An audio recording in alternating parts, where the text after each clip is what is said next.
ಓಂ ಶಾಂತಿ. ವೀಕ್ಷಕರ ಅಭಿಮಾನಗಳೇ, ಗುರುಮಕ್ಕಳೇ, ಭಕ್ತರೇ, ನಿಮ್ಮೆಲ್ಲರೂ ಒಳ್ಳೆಯದಾಗಲಿ. ವೀಕ್ಷಕರೇ, ಅಭಿಮಾನಗಳೇ, ಗುರುಮಕ್ಕಳೇ, ಕಷ್ಟಗಳು ಅಂತ ಕೆಲವರು ಹೇಳ್ತಾರೆ.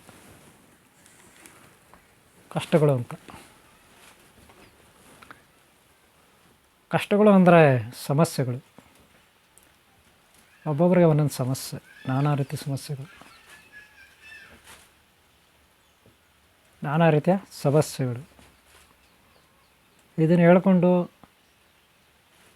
ಏನೇನೋ ಪ್ರಯತ್ನ ಪಡ್ತಾರೆ, ಅವ್ರದ್ದೇ ಆದ ಪ್ರಯತ್ನಗಳು. ಅದು ನಿಮ್ಗೆ ಗೊತ್ತಿರ್ಬೋದು. ಆದರೆ ಸಮಸ್ಯೆಗಳು ಬಗೆಹರಲ್ಲ. ಅದರಲ್ಲೂ ಬಗೆಹರಿದ್ರೆ ಯಾರೋ ಕೋಟಿಗೆ ಒಬ್ಬರಿಗೆ, ಇನ್ನು ಉಳಿದಂಥವ್ರಿಗೆ ಸಮಸ್ಯೆಗಳು ಬಗೆಹರೋದಿಲ್ಲ. ಅದಕ್ಕೆ ಎಕ್ಸಾಂಪಲ್ ಕೊಡ್ತೀನಿ ಕೆಲವೊಂದು. ಹಾಗಾದರೆ ಸಮಸ್ಯೆಗಳ ಬಗೆಹರಬೇಕಾದ್ರೆ ಏನು ಮಾಡಬೇಕು? ನಾನು ನಿಮಗೆ ಸೂಕ್ಷ್ಮವಾಗಿ ಒಂದು 4 ವಿಚಾರಗಳನ್ನು ಹೇಳ್ತೀನಿ. ಈ ತಪ್ಪುಗಳು ಮಾಡಬೇಡಿ ಅಂತ ಹೇಳ್ತೀನಿ. ನೀವು ಆ ತಪ್ಪುಗಳನ್ನು ಮಾಡೋದು ಬಿಡಿ ಅಥವಾ ಕಂಟಿನ್ಯೂ ಮಾಡಿ, ಅದು ನಿಮ್ಗೆ ಸೇರಿದ್ದು, ಅದು ನಿಮ್ಮ ವೈಯಕ್ತಿಕ ವಿಚಾರ. ಆದರೆ ಕೆಲವರು ಸುಮ್ಮನೆ ಕಾಮೆಂಟ್ ಮಾಡೋಕ್ಕೆ ಹೋಗ್ತಾರೆ.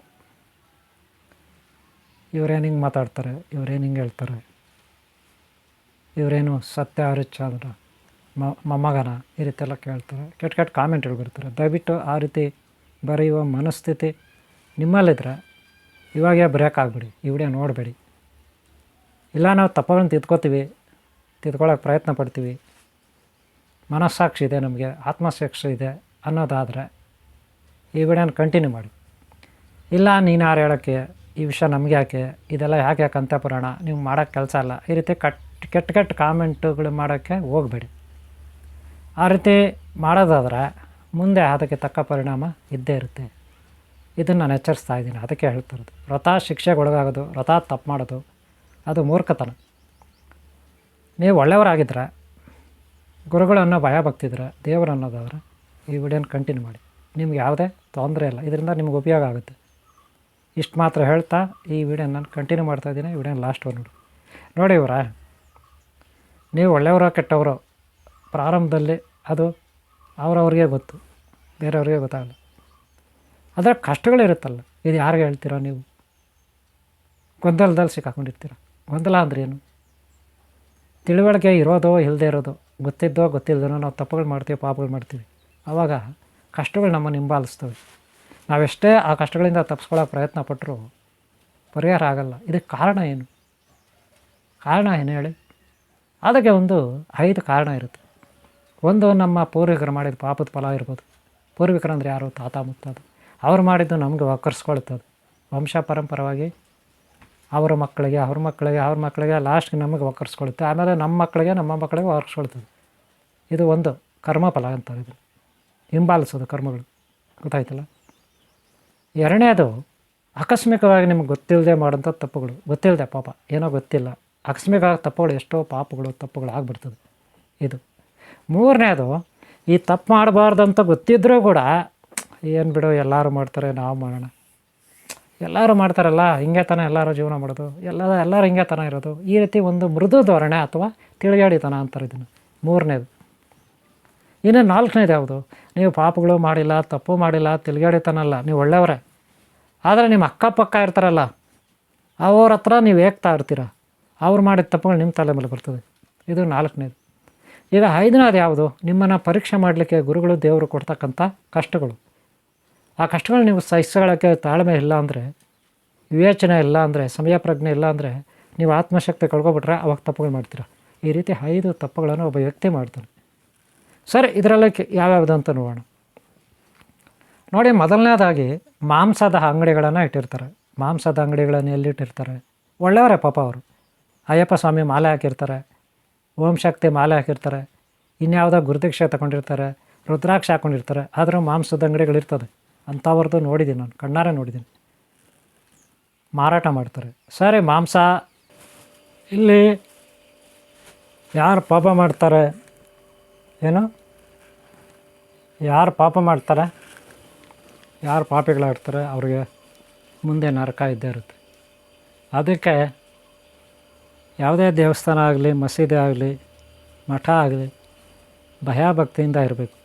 ಅಲ್ಲಿನ ಆಡಳಿತ ವರ್ಗದವರು ಅಲ್ಲಿ ಮೈಕ್ ಸೌಂಡು ಭಾಳ ಕಡಿಮೆ ಇರಬೇಕು, ಬೇರೆಯವ್ರಿಗೆ ತೊಂದರೆ ಆಗಬಾರ್ದು. ಹಾಗೆ ಹಬ್ಬಗಳಾದಾಗ ಗಣೇಶ ಹಬ್ಬ ಇರ್ಬೋದು, ಬೇರೆ ಇನ್ಯಾವುದೋ ಹಬ್ಬ ಇರ್ಬೋದು, ಯಾವುದೋ ಒಂದು ಉತ್ಸವ ಇರ್ಬೋದು, ಜಾತ್ರೆ ಇರ್ಬೋದು, ಆಗಲೂ ಕೂಡ ಭಯಭಕ್ತಿ ಇರಬೇಕು. ಜಾತ್ರೆ ಹಬ್ಬ ಅಂದ ಮಾತ್ರಕ್ಕೆ ಏನೋ ದೊಡ್ಡದಾಗಿ ಸಾಧನೆ ಮಾಡ್ತೀವಿ ಅಂಥೇಳಿ ಮಾಡಬಾರ್ದಲ್ಲ. ಈ ರೀತಿ ಅವ್ಯವಸ್ಥೆಗಳನ್ನು ಇಟ್ಕೋಬಾರ್ದು. ಬೇರೆಯವ್ರಿಗೆ ಅದರಿಂದ ತೊಂದರೆ ಆಗಬಾರ್ದು, ಶಬ್ದ ಮಾಲಿನ್ಯ ಆಗಬಾರ್ದು. ಆ ಶಬ್ದದಿಂದ ಬೇರೆಯವ್ರಿಗೆ ತೊಂದರೆ ಆಗಬಾರ್ದು, ಮಾನಸಿಕವಾಗಿ ಹಿಂಸೆ ಆಗಬಾರ್ದು. ಹಾಗೆ ವಾಯು ಮಾಲಿನ್ಯ, ಗಾಳಿ ಮಾಲಿನ್ಯ ಆಗಬಾರ್ದು.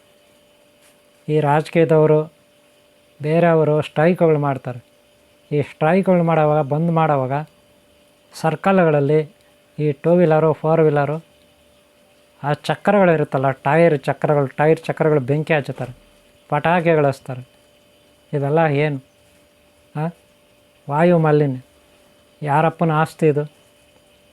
ಪ್ರಕೃತಿ ಯಾರಪ್ಪನ ಆಸ್ತಿ? ಇವರೆಲ್ಲ ಈ ರೀತಿ ಮಾಡೋಕ್ಕೆ ತಪ್ಪಲ್ವಾ? ಈ ರೀತಿ ಮಾಡ್ತಾರೆ.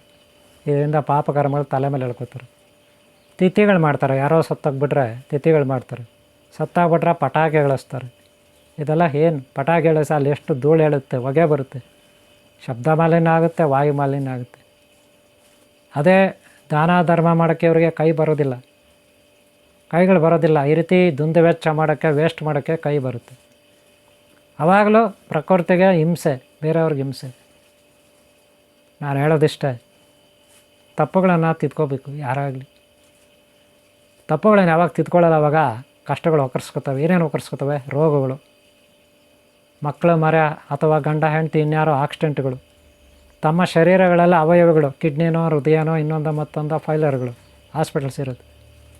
ಹಾಗೆ ಶತ್ರುಗಳ ಕಾಟ, ಜೈಲ್ ಸೇರೋದು, ಜೈಲ್ ಗೊತ್ತಲ್ಲ, ಜೈಲ್ ಸೇರೋದು, ಅಥವಾ ಮಿಸ್ಸಿಂಗ್ ಕೇಸುಗಳು, ಕಾಣೆ ಆಗೋದು, ಇವೆಲ್ಲ ಎಲ್ಲಿಂದ ಬರುತ್ತೆ?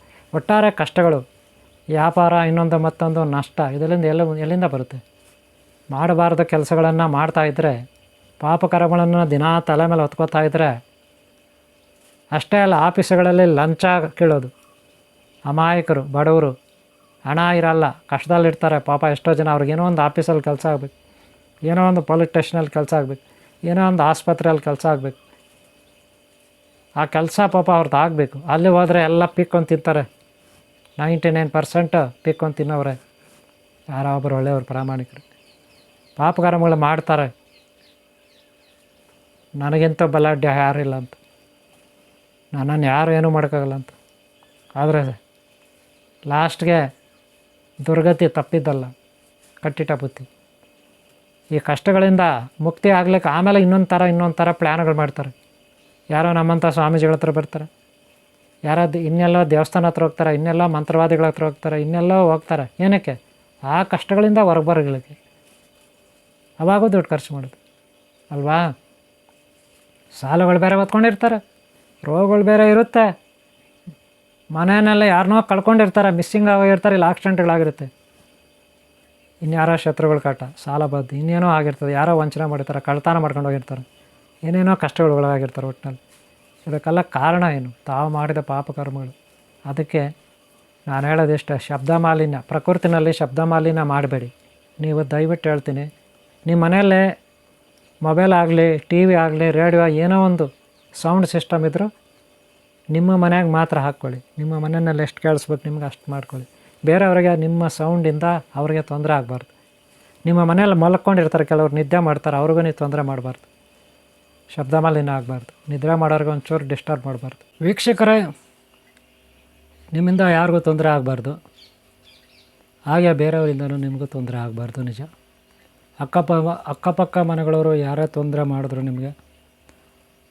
ಎಲ್ಲೇ ನಿಮ್ಗೆ ಯಾರೇ ತೊಂದರೆ ಮಾಡಿದ್ರು, ಆದಷ್ಟು ತಾಳ್ಮೆಯಿಂದಿರಿ. ನಿಮಗೂ ಒಂದು ಒಳ್ಳೆಯ ಕಾಲ ಬರುತ್ತೆ.